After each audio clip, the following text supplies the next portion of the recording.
Oh, hallelujah. Amen. Now, they made sure that they take away the word of God from these people. Because the enemies knew that in the word of God, there is power.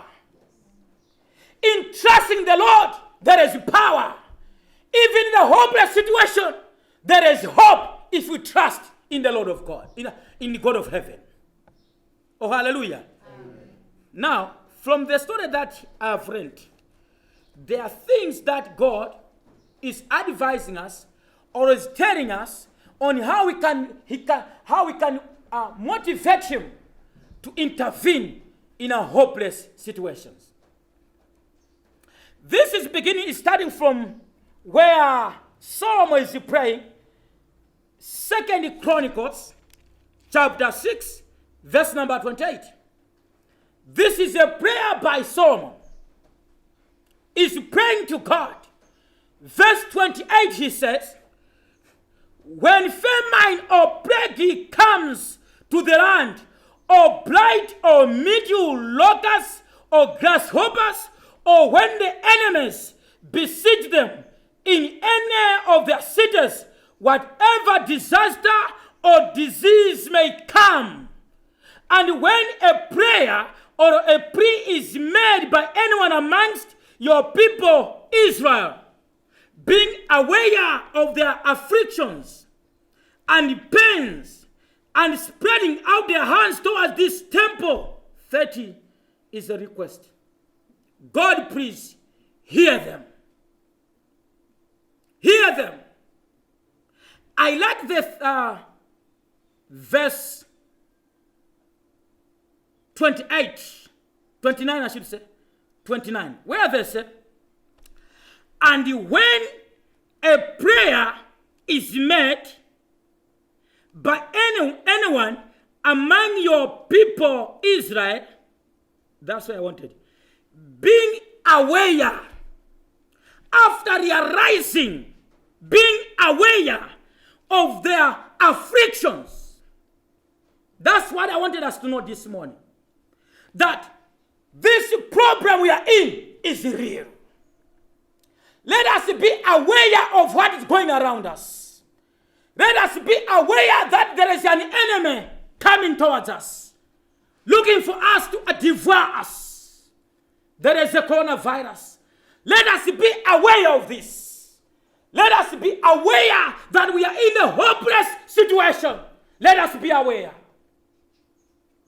It's the only person who is aware of the situation we are in. Because you are aware of what you are going through. Right? We are not aware, we live a reckless life. God wants us to be aware.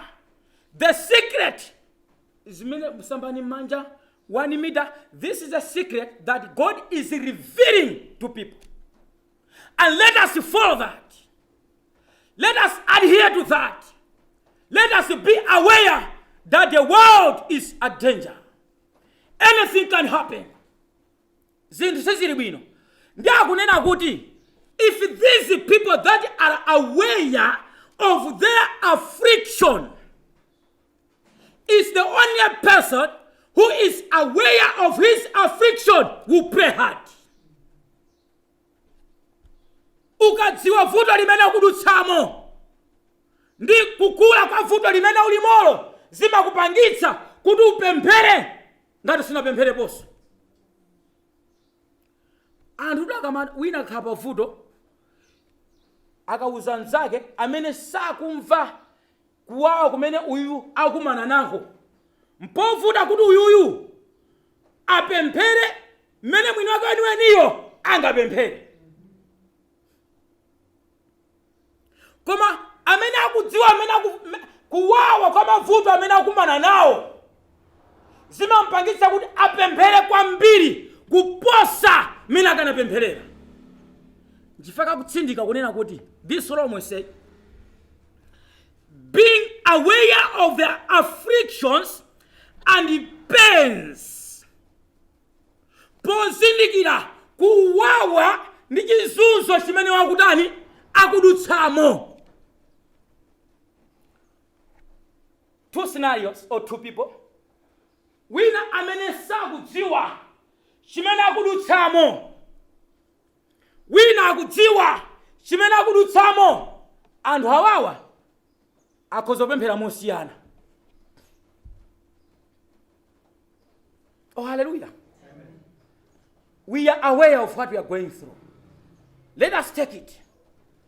Let us acknowledge the situation we are in. And let us, our situation, take us to God.